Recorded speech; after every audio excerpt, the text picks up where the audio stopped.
Perfect. All right. So yes, we're springing into storage today. Florals, groundbreaking. Um, all right, a little bit about me. My name is Sarah Marquise. I am the research data manager at FAS Research Computing.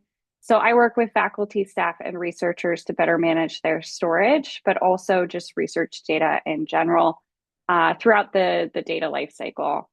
So I offer consultations and trainings on topics like data storage, data organization, data sharing. I also develop data management resources and tools that help track storage usage and can prepare your data for sharing and reuse. And I've also been working with some vendors that I'll talk about today to develop and refine data transfer processes so I can assist researchers with data cleanup efforts and help to migrate data through that life cycle from active to long-term storage. So a bit more about us, about FAS Research Computing. So we were established in 2007. We actually reside within the Division of Science at FAS. And we oversee the high performance compute cluster called Cannon. We also operate a secure enclave for sensitive data called FASI.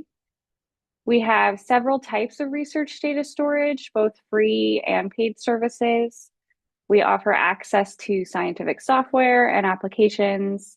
And then, like I mentioned, we offer training and consultations on a variety of topics related to research computing.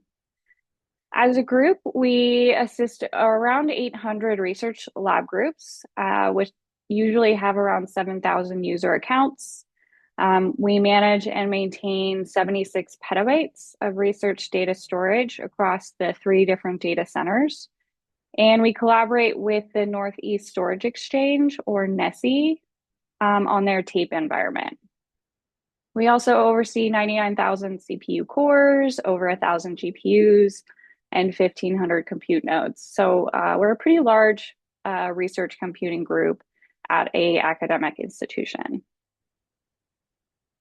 So for today's session, our learning objectives, I'm going to highlight some data storage policies and principles that you should be aware of, especially those specific to Harvard. I'll talk about some storage terms and definitions, just so we're all on the same page and familiar with some of the storage jargon, because it does differ a bit from other IT terms. We'll talk about data storage workflows, what they are, and how you can incorporate them into your research. I'll detail the new storage offerings at FASRC because we are in the process of transitioning to a new infrastructure. So I'll talk about how you can incorporate those storage options into your workflow as well. I'll highlight 2 data storage tools that you can use to keep track of your storage usage, as well as manage your group membership, and they can help with data review and cleanup efforts. I'll recommend a few policies and procedures around data retention, data security, and also data privacy. And then I'll talk about some other storage options that are available to you here at Harvard beyond just those at FASRC, especially those like data repositories that can help you meet granting requirements. And then lastly, you can't talk about storage without talking about data organization. So I'll mention a few data organizational techniques that can help your data be more discoverable and provide additional context around your data sets. Starting off, it's always good just to review the research data lifecycle, which is that representation of project stages from data creation to publication and how it manipulates the associated research data. So the lifecycle will begin with planning and designing your project, followed by data generation and analysis, then data storage and preparation for data publication, and finally sharing and reuse. Your research project might not follow this exact course. You might not move fluidly from one stage to the next. There are certainly instances where you might have to reverse course or reanalyze a data set or acquire new data sets. But in general, most research projects follow this similar path. Today, we're focused on storage, so I'll be talking mostly about the storage segment of the life cycle with a few other topics sprinkled in, such as data organization and data repositories. But in general, we'll be focusing on the storage aspect today. I do recommend that you be cognizant of any existing lab, department, or university policies related to storage. There are several institutional policies that you should be familiar with, including the research data ownership policy. This just states that the university is considered the owner of research data produced and analyzed for projects at the university. And then it labels PIs as the data steward, so those responsible for actually maintaining the research data. There's the research data security policy. This provides guidance on how to keep your data safe and secure. It's focused primarily on confidential and sensitive information, but it just give guidance on how to keep your data secure. You then have the data retention policy. This is a general institutional policy that stipulates that any essential research records, which also includes data, do need to be retained for a period of no fewer than 7 years following the end of a research project. And the essential research records are within quotes because that does come with some caveats, which I'll talk about. And then you should also be familiar with any funder policies. So if you are accepting funds from entities like NIH or NSF as part of your project, they will have their own stipulations on data storage, as well as data sharing and other aspects of the data management lifecycle. So you should be aware of those as well. And then if you are collaborating with any groups that are in Europe, you may be required to follow the GDPR. Which is the General Data Protection Regulation. I also just wanted to mention the FAIR data principles as well. So these were published in 2016. They are a set of guiding principles that we hope researchers will abide by that encourage reusability of digital research. So FAIR stands for findable, accessible, interoperable, and reusable. So these are just principles that you can use as a guide to kind of understand whether your data is considered fair. So is your data findable or discoverable by others? Is it easily accessible to others? Is it accessible from different devices? So is the data in a format that would be available to everyone, or is it in a proprietary format? And then is the data reusable? Does it have enough context and information to be reused by other researchers? The FAIR data principles often come into play at the end of a research project as you're getting ready to publish, and you may be required to share your data. But I do think it's important to keep these principles in mind throughout your project, especially regarding storage, as it might impact how you set up the storage environment. So, for example, how long you need to retain data in order to make it reusable. Who has access to the data? Is it being stored in an interoperable format? Is there enough metadata stored alongside the data sets to make it understandable and discoverable by others? So we'll go over some of these concepts in more detail, but just keep this acronym in mind as we make our way through the slides. All right, I did want to include a slide that talks about some frequently misused or maybe confusing data storage terminology. Data storage professionals have this bad reputation for using terminology that only IT folks are going to be familiar with. So just to ensure that we're all on the same page, I have highlighted some that I think might be useful as we make our way through the slides today. And these are FAS-RC's interpretation of the definitions for these terms. So allocation, this is the amount of storage that you've been provided in your group folder. It's essentially how much storage capacity you have available, and we generally refer to it in terms of tebibytes. Then you have archive. This is a frequently misused word. It can be both the physical location where data is being stored or retained, but it's also the act of transferring the data to the actual archive, where it will then be appraised and preserved. So this is different from simply storing data on a long-term storage option. And I'll go over this in a bit more detail in a later section. So data retention is that amount of time that data needs to be stored. This is often dictated by institutional policies or publisher requirements, maybe granting requirements. And then once the data has reached that retention date, it no longer needs to be stored in that particular location. Directory or path, this can be used interchangeably to describe the specific storage location. So where the folder is actually located on your computer or on the shared storage file system. It's often represented as a path, which I've written out an example there on the slide. Disaster recovery is the process of FAS-RC actually making a complete copy of the entire storage file system.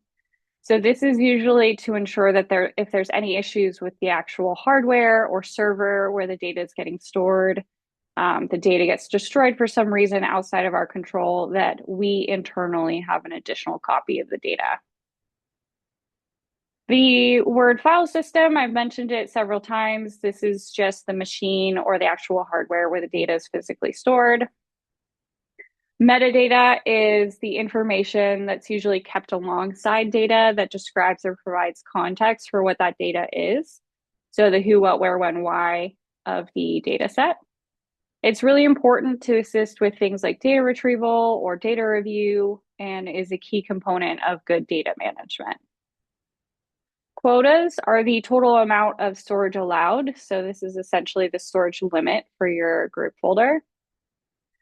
Repository, again, I'll go over repositories in more detail, but it's a location where you can store, organize, and make data available for sharing and reuse. But it provides infrastructure for that data storage rather than a simple storage folder. So this is often why they're recommended by publishers or granting agencies to store your data alongside your published works. Scratch is a temporary storage location. It's usually connected to a high performance compute cluster, just as ours is, and it's often used for active research analysis. Snapshots, these are copies of the storage folders that's taken at a specific moment in time. So I like to think of it as a snapshot from a camera. So it preserves data exactly as it is in that moment in time. So it offers groups the option to have a self-service recovery in case they accidentally delete their files.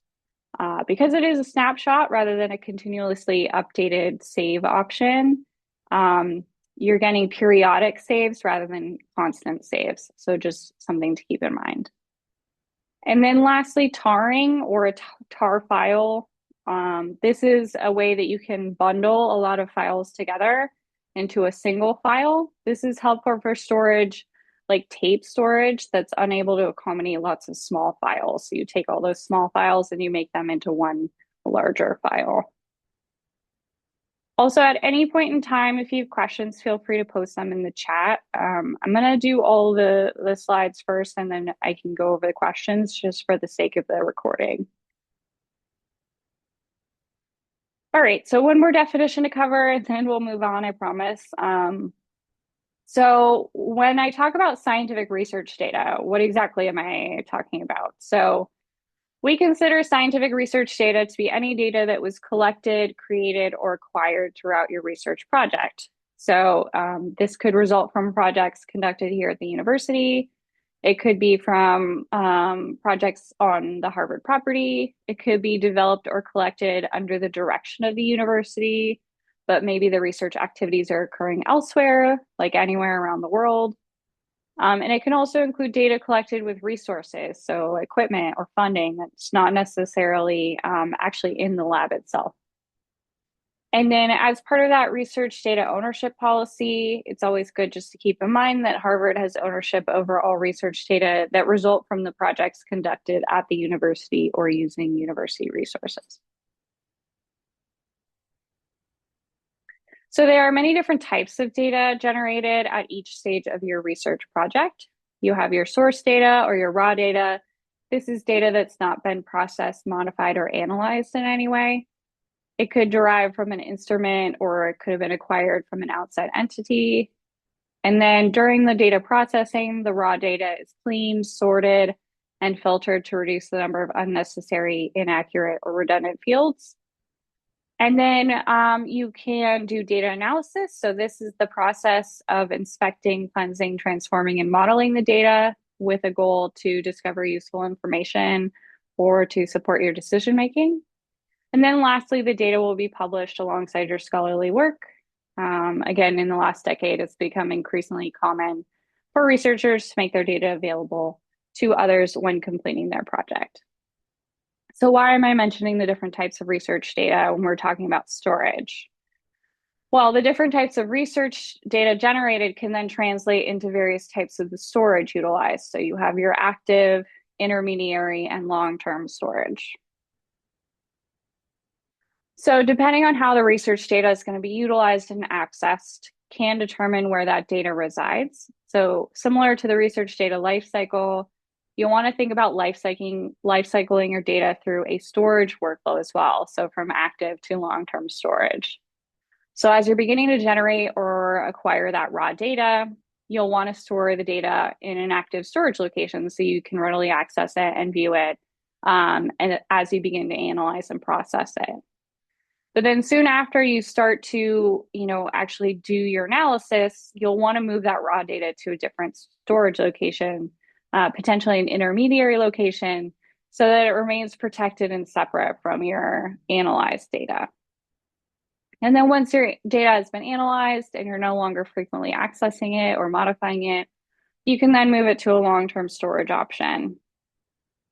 So examples of data that could be moved to long-term storage could be published data sets associated with finished projects, archival data, etc. Data associated with lab members who have left, any data that's not getting frequently accessed or modified.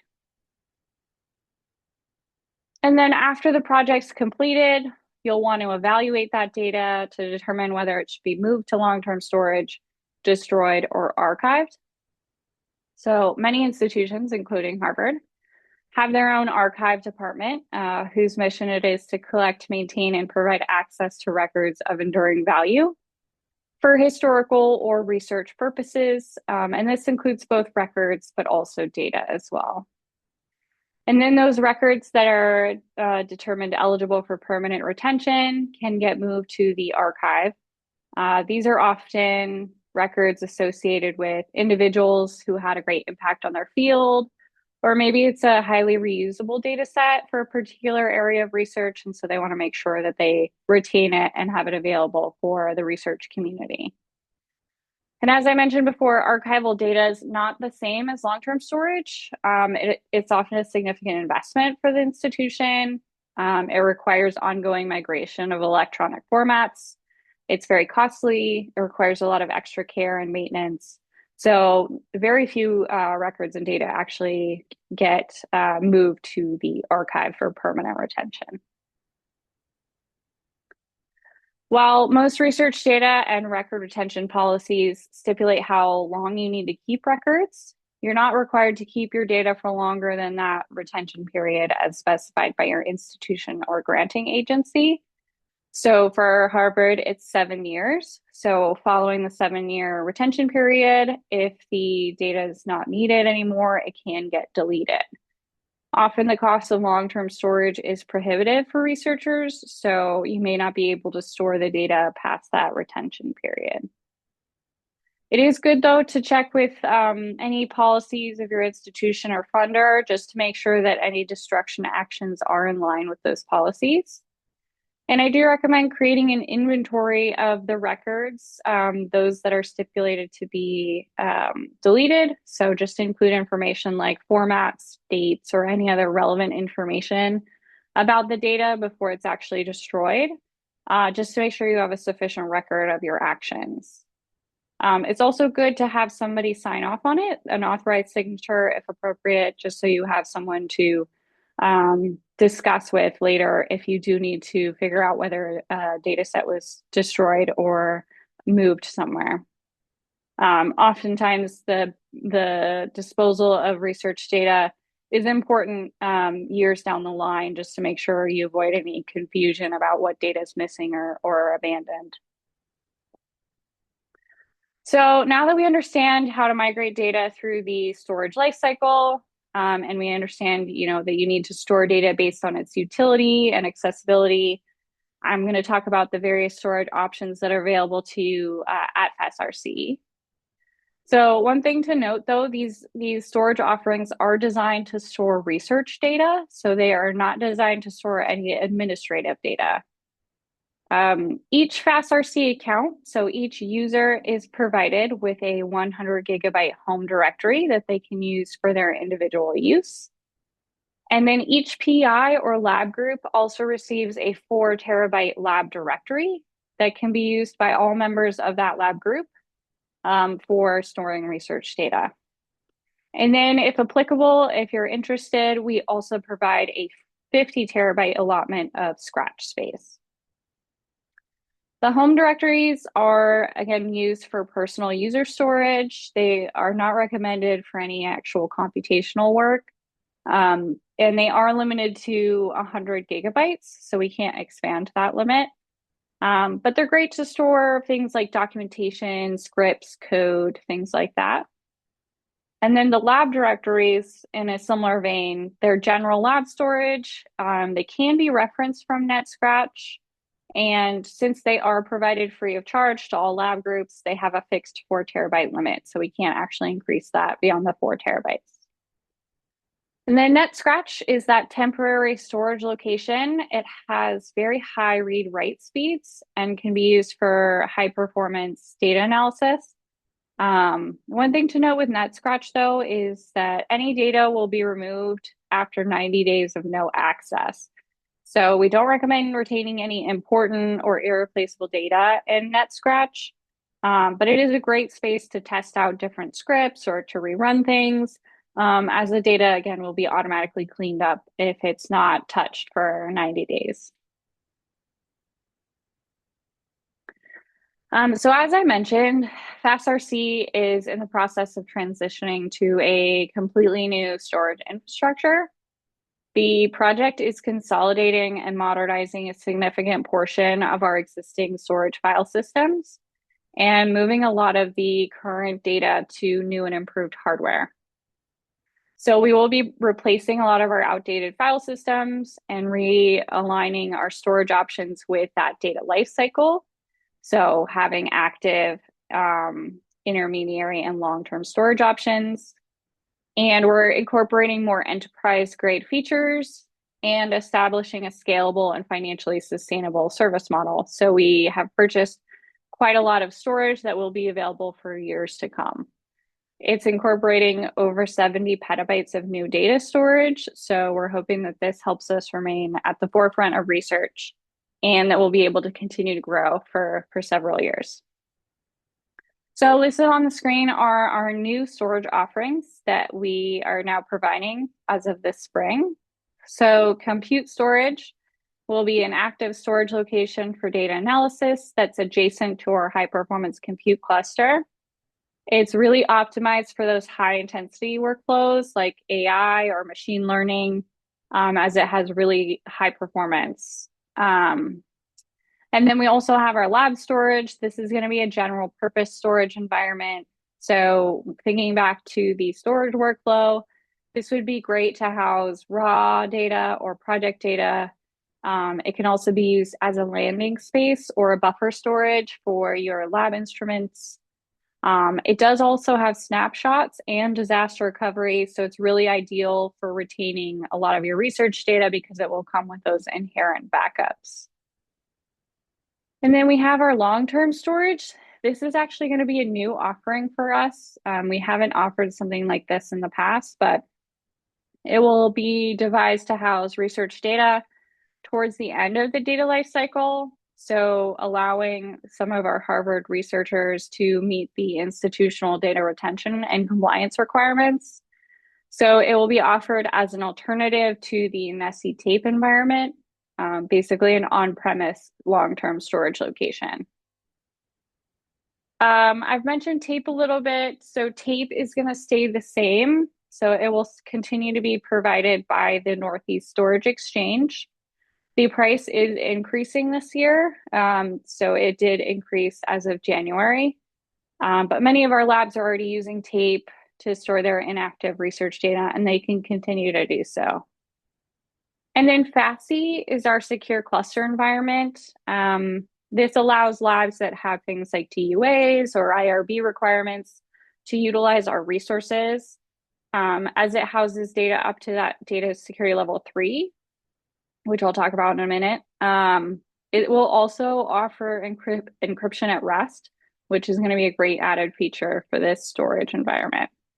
And as you can see on the slide, it talks about how to access the storage, how long the data retention requirements, the cost of each storage, and then the security level that it's able to accommodate. So to help you visualize how you can incorporate the new storage offerings into your workflow, we've created a diagram showing the possible interactions between active and long-term storage. As I mentioned, there are the 2 active storage locations. So we have our compute and our lab storage environments. Your lab may decide to use either or both, depending on your data analyses and how you want to utilize those storage environments. If you're running complex or computationally heavy data processes using our cluster, you'll want to use compute storage. And then lab storage is a great place, again, to house that raw data or process data. And then, again, you can also use the lab storage as a buffer space. You'll notice that I've highlighted both the complementary and the paid storage options. So the complementary storage is shown in green, and the paid storage options are shown in purple. Ideally, labs are going to utilize multiple storage options, again, depending on how the data is being used, moving through the life cycle from active to long-term storage, and then eventually being either published, archived, or deleted. So a bit more information about FAS-RC storage. I mentioned each FAS-RC group receives the 2 complementary storage options, the lab directory on Holy Labs, and then if interested, you can also receive a NetScratch folder. All of the storage folders will contain 2 subdirectories by default, a lab directory, which is accessible to all lab members and viewable by Globus, and everyone, which is accessible to anyone on our compute cluster. So the everyone folder is ideal if you're collaborating with other groups across the campus. You can access the storage either via the command line interface on your computer or the Open On Demand dashboard. You can also view it using the Globus transfer tool, but I do recommend either reviewing it through the command line or through Open On Demand. I would recommend just using Globus for data transfers. You can also use the quota command. Information is provided in our documents online. The quota command is great to view additional information about your storage, such as quotas and storage usage information. The quota command is applicable for all of our storage offerings except for tape, because we don't actually manage tape. That's managed by Nessie. To help our groups manage their storage and cluster usage better, we've developed a few storage tools that you can use. The first is ColdFront. It's an open source resource allocation management system that's designed to provide our users with a central portal that they can use for administration, usage reporting, and allocation management. So we've adapted the software to help our groups manage their allocations on the cluster and the storage environments. So you can view and manage both lab groups, but also the storage and cluster allocations. So you can view and add projects, you can view and add or remove users, you can modify your email notifications, you can request new storage here. So if you want a new storage folder, you can request it here. But if you just maybe want to add storage to an existing folder or even reduce the storage allocation for a folder you have, you can do that here as well. And then lastly, you have the option to edit your roles within the group. So we do offer some roles at FAS-RC, like general manager or storage manager that allow you to have a few more responsibilities to make modifications to storage allocations or to group membership, as long as it's approved by your PI, which has been a great service. So another tool we've developed in collaboration with Starfish is the Starfish Zone user interface. So this is also a self-service tool that you can access from any web browser that allows users to view storage amounts, locations, and metadata about the storage. So you can actually navigate the folder structures to access detailed information about your files and your storage. This is really useful for data organization and cleanup efforts, including key information about your usage over time. So it actually shows you trend data. And then you can export all this information to a CSV file, which is great if you wanted to further investigate, who's owned data in the past, or maybe who's using the most storage in a particular folder, things like that. So on the slide is a screenshot of a lab dashboard in Starfish as an example. So you can see some of the available metadata fields, including folder name, folder path, the last modified date, the data set size, the number of files, and the ownership of that particular directory. You can also add organizational tags to the folder. So if, for example, in this slide, you are reviewing your data to find out what storage folders could possibly be moved to tape, you can apply a tag to that folder, kind of as a reminder that that folder has been approved to be moved to tape. And then when you're finished actually reviewing all of the data sets, you can actually pull up a list of everything that's been tagged. So it's really useful for helping keep track of your data storage and what, for example, you'd like to move to long-term storage, delete, move to tape, etc.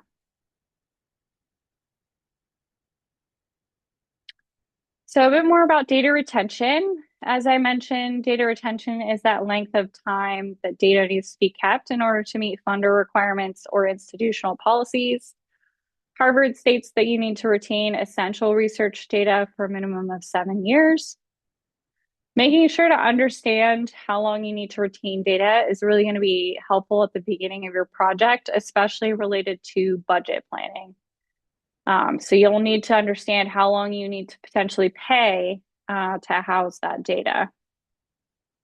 As I mentioned, the retention period can differ based on funder, even state or federal guidelines. It could also depend on the type of data that you're producing, the purpose for which the data was collected, policies from funding institutions, like such as the IRB. Maybe there's intellectual property restrictions, potentially human subjects data could have different retention timelines. So there are a lot of factors that could affect your retention period. So again, before you delete any data, just check, make sure you're following all the guidelines first. As I mentioned, though, the retention policy, at least at Harvard, only applies to essential research records. So what are essential research records? That's data that's considered integral to substantiating grant applications, published research, patents, or other funding requests. So there's a list there on the slide of some examples of what would be considered an essential research record, and anything outside of that can actually get deleted. So to meet those data retention requirements, you may need to store your data in a long-term storage option or in tape. Currently, Globus is the only available tool that can move data in and out of the tape environment. Allocations in tape are provided in 20 terabyte chunks.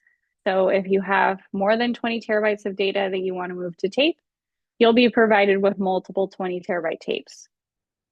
However, if you have less than 20 terabytes of tape, you will also be required to pay for a 20 terabyte tape. Tape storage is great, but it also comes with a number of limitations or restrictions in terms of what data can be deposited there. So it has a limit of 10,000 files per directory. File sizes need to range from 1 to 100 gigabytes in size. And then also, as I mentioned, there's no direct access to the data, so you can't actually access the data once it's in tape. Instead, you'll use the metadata stored in Globus to migrate and retrieve data. So the primary reason people use tape is it's available and also it's pretty low cost. So it's $15 a year per terabyte. One other thing to keep in mind, tape only allows data up to Harvard Security Level 2. So if you have Harvard Security Level 3 data and above, it cannot be deposited in the tape storage. So another storage option that I've mentioned before is FASI, which is our secure storage environment. This is a great place to store data if you have DUAs, so data use agreements, or in conjunction with the IRB. So this storage environment can house data up to Harvard Security Level 3, which is higher than our other standard data storage, which can house data up to Level 2. This means the storage is not accessible from the internet, and it does require connection to the FAS-RC VPN, or the virtual private network. And since Canon, which is our high performance compute cluster, and FASI have the different security requirements, you won't be able to transfer data back and forth between these two storage systems. As there are additional security concerns and considerations when depositing data in FASI, the request process looks a little different than our other data storage options. So as I mentioned before, with the other storage, you could request a new storage allocation through ColdFront. But with FASI, we do need to review additional documentation, like any associated DUAs or DATs. And you actually need to fill out a separate request form, which I have listed there on the slide, just so that we're aware of all the documentation. As I mentioned in the previous slide, as part of your request process to acquire a FASI project folder, we may need to review any associated documentation like a data use agreement. So data use agreements are those formalized written agreements between two organizations that outline the terms and conditions of the use and transfer for data sets. So they're usually centered around confidential, proprietary, or sensitive research data. The DUAs are reviewed and signed by the Office for Sponsored Programs, and your PI or project leader is responsible for ensuring that your data remains compliant with DUAs throughout the project. They're important legal documents that just ensure there are no misunderstandings about how the data will be used and stored, and they often have their own retention periods. So they actually stipulate when data needs to be deleted. So I mentioned the data security levels already. So if you're unfamiliar, Harvard maintains a multi-level security system with 5 data security levels, indicating what tools and platforms can be used for each level from 1 to 5.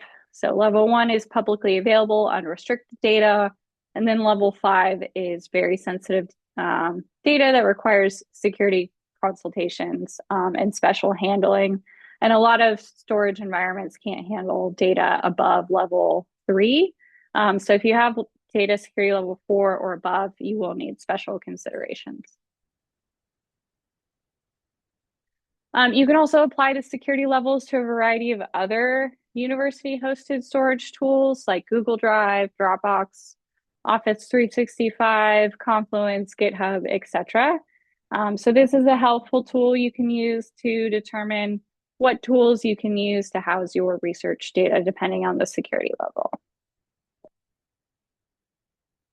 Continuing on with data security recommendations. So we always recommend that you follow the 2-2-1 rule, which just stipulates that you need an extra copy of your data on a different type of storage, and that other type of storage should be offsite.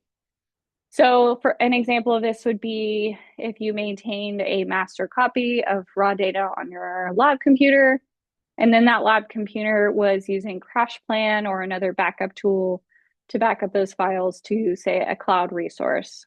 So in that case, you have two copies of your data, and one of those copies is offsite. And this just makes sure your data is spread across multiple types of storage. It diffuses the risk that data will be lost or that you don't have another copy. The ideal backup system and schedule is going to be the one that fits your research workflow the best and can account for the speed and scale of your data production. So if you're producing a lot of data very quickly, you want to make sure that you have a backup system that's going to be able to accommodate that. Also, I do recommend you take the time to learn how to restore data if necessary. It's much less stressful to figure this out before you panic and have a crashed hard drive. It's also good to periodically confirm that backups are actually functioning properly, again, to avoid any unpleasant surprises when you're trying to recover your data. There are additional storage options that are available to Harvard researchers beyond those that I mentioned in the FAS storage options, but also some of those other Harvard tools like GitHub, Google Drive, etc. You also have RSpace, which is an open source electronic lab notebook that's supported by University Research Computing in collaboration with Harvard Library. And this tool can actually help you organize, store, and share things like protocols or experiment notes from a central secure platform. It's tailored for academic environments and can help track research data through the data lifecycle. It also helps facilitate good data management practices, supports data review and oversight, enables group collaboration, and can actually manage inventories of samples and other equipment. Open Science Framework is provided through the Center for Open Science. It's a free and open source project management tool that researchers can use through their project to house things that are outside of the generic research data or article. So for example, if you're producing things like conference papers or slide decks or posters or all of these other products from your research, you can actually store them in Open Science Framework, and you get DOIs for those, which are just going to give you credit for that material. And then GitHub, most people are familiar with GitHub. It's a web-based service for Git repositories. You can house your code for your programming projects there. It is an open source tool, so although it seems like it's hosted by Harvard and therefore secure, it is still good to make sure you have an additional copy of your code as it's considered an open source tool. So data repositories, as I mentioned, they offer additional technical infrastructure for access and curation of your research data to help keep your data organized, well documented, and available for reuse. And they meet the expectations of fair data principles and also a lot of funder requirements. So they allow for the long-term discovery and accessibility of your research, and they provide persistent identifiers like DOIs, so you get credit for your research data alongside your published articles. It also allows for access control, so you can actually stipulate who within the scientific community can access your data sets. And then, like I said, it meets a lot of those requirements for funders and publishers around data sharing. There are generally three types of data repositories. You have your institutional, disciplinary, and generalist repositories. Institutional repositories are designed for researchers at a particular institution.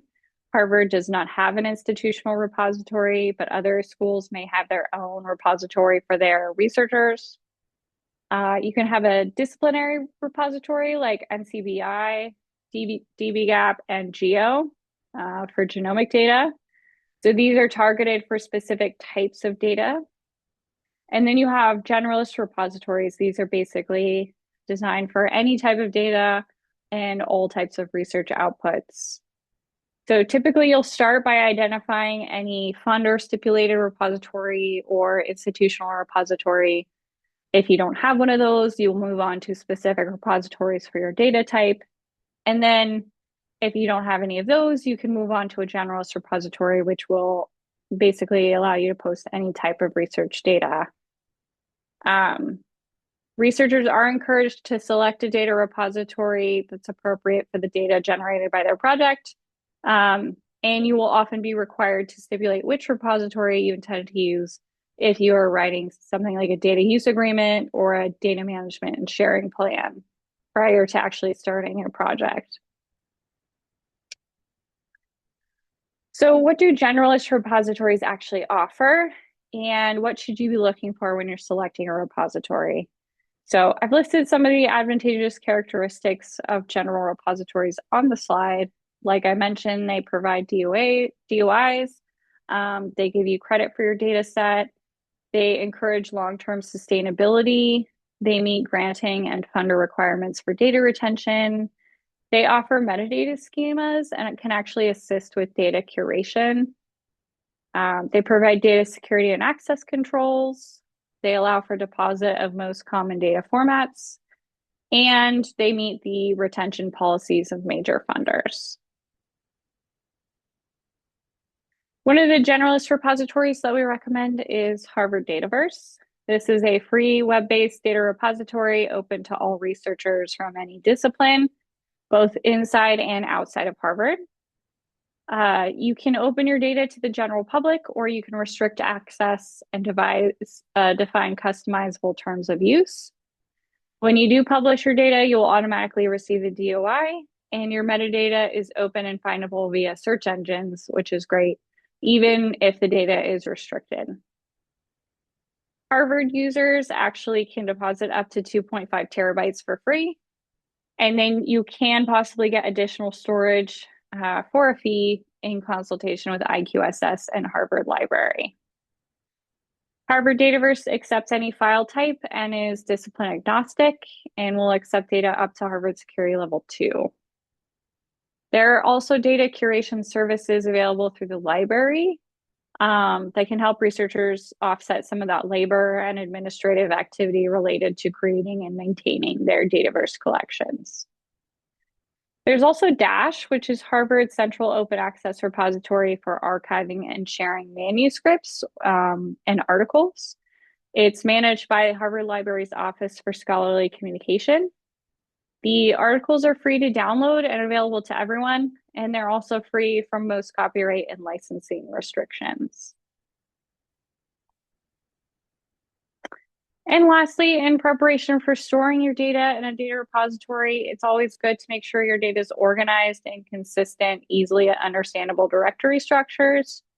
So for your folder structure, I do suggest you arrange it hierarchically. So within a series of nested folders, each containing files and subfolders. One recommendation is to separate each project into its own folder. And then within that project folder, you can create additional subfolders based on attributes. This organizational structure is ideal because it's very familiar, it's widely used. It's also just good at representing the structure of information and the files generated throughout your project.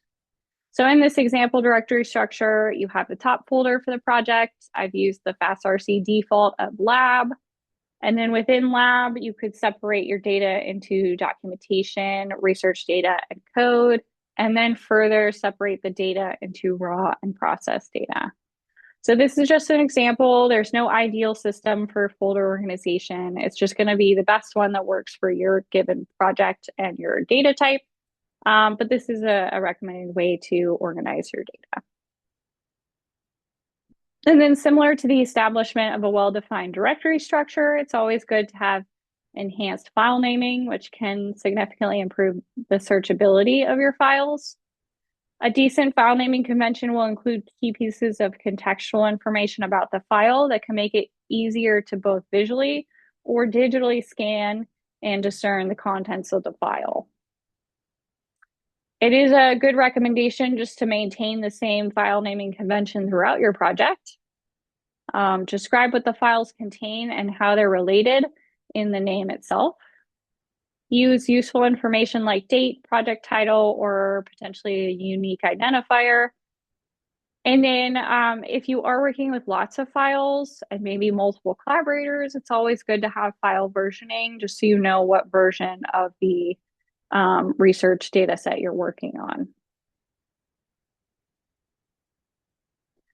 Data repositories might require the inclusion of a README file alongside your data set.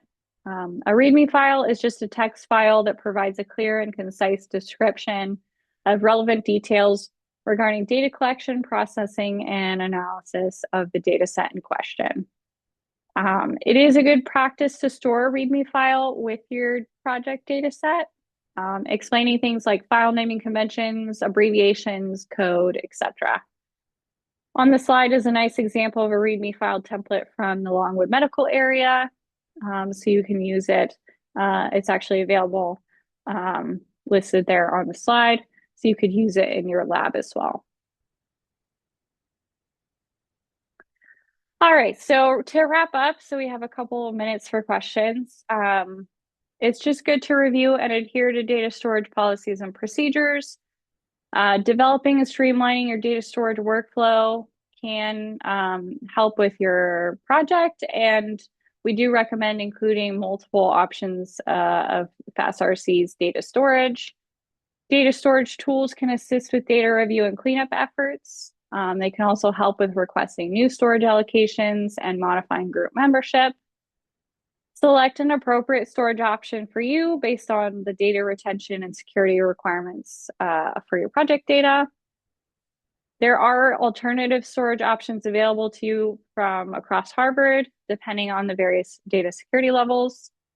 I recommend investigating data repositories, especially if you're thinking of sharing your data. And then adopting data organization techniques can really make your data more discoverable and provide context to your data sets. Before we go, if you have a chance, please do complete that seminar survey, the QR code on the screen. It helps us refine these seminars and offer more tailored trainings for the community in the future. I will be turning off the recording here in a second, and we'll be able to answer some questions. If you also have questions that you think of later on, you can also email us at the two emails on the slide. The RC help is our general email, and then the RDM is to me specifically. So thank you everyone for attending the session today, and we'll go ahead and stop the recording.